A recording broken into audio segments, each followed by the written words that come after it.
রাতেও মনে পড়ে না, দিনেও মনে পড়ে না, বছরের পর বছর, দিনের পর দিন কোনো দিন আল্লাহর কথা মনে পড়ে না, রাসূলুল্লাহ সাল্লাল্লাহু আলাইহি সাল্লামের সুন্নাতের অনুসরণ করা মনে করে না। কেমনে পার হইবেন বাপ? এত বছর দাড়ি কাইটা আখিরাতে পার হইবেন কেমনে? 30 বছর সুদ খাইয়া আখিরাতে পার হবেন কেমনে? কোনো দিন ফজরের নামাজ পড়েন না, আখিরাতে পার হবেন কেমনে? আপনার বিবি কোনোদিনও পর্দা করে না, এই বোন পার হবে কেমনে?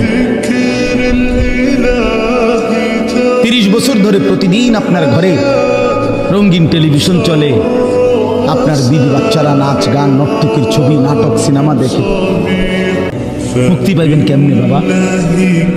বলেন, সবাই বলে, ফিকির করেন, ভেবে দেখেন।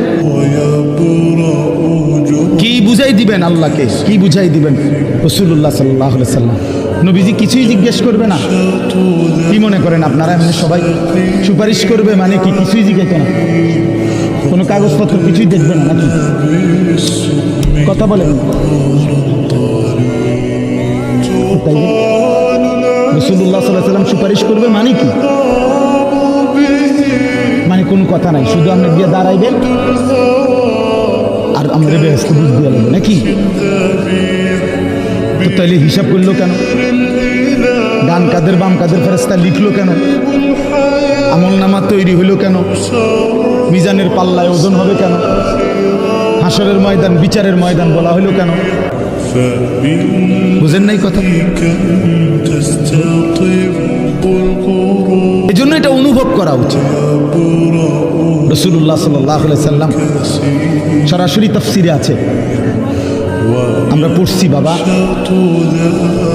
আল্লাহ তাআলা যেদিন নবীকে বলছেন, বন্ধু আপনার সামনে আমি আপনার উম্মতের আমলনামা খুলব, এই কথা নবী যখন শুনছেন, আল্লাহ নবী সাল্লাল্লাহু আলাইহি সাল্লাম অঝরে কাঁদছেন।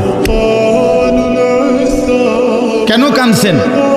মুহাদ্দিসিনে কেরাম বলে, নবীজি চিন্তা করছে, ভাবতেছিলেন, হায় আমার উম্মতের আমলনামা যদি আমার সামনে খুলে আর আমি যদি দেখি পৃষ্ঠার পর পৃষ্ঠা গুনাহ নাফরমানি, আমি সেই চেহারা আমার মালিকের সামনে কেমনে দেখাবো?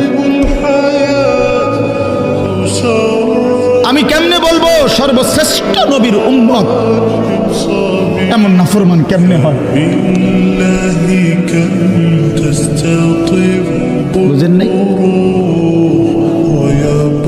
এই জন্য বিষয়টারে এত তামসা মনে করেন। রাসূলুল্লাহ সাল্লাল্লাহু আলাইহি সাল্লামের ভালোবাসা আপনি জায়গা থেকে আপনি বুঝে নিন। আপনি যেই তরিকাত আছেন, আপনি তরিকা লইয়া আমার টানাটানি নাই, আপনার পিসাব লইয়া আমার টানাটানি নাই, আপনার দরবার নিয়ে আমার টানাটানি নাই। আপনার যেমনি হোক, আমি আপনি সবাই মিলে চলেন, ফিকির করি কেমনে আখিরাতের মুক্তি। জান্নাতের অনেক দরজা, জান্নাতের দরজা একটা না, অনেক দরজা। যে কোনো এক দরজা দিয়ে ঢুকতেই, এই এখন শুনামু আপনাদের, এখন করছি, আল্লাহ বলেন আমার যতগুলো বান্দাকে আমি জান্নাত দেব, ঢুকবার আগেই আমি তাদের কলিজা থেকে চিরদিনের জন্য হিংসা, বিদ্বেষ, রাগ, ক্ষোভ, ক্রোধ সরাই দেব। ইখওয়ানান, সবাইরে ভাই ভাই বানায় দেব।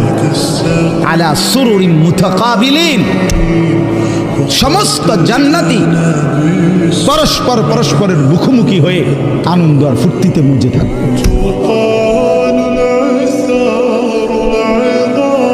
এই জন্য দোস্ত আমার, বন্ধু আমার, বাপ আমার, ফিকির চাই, ফিকির চাই।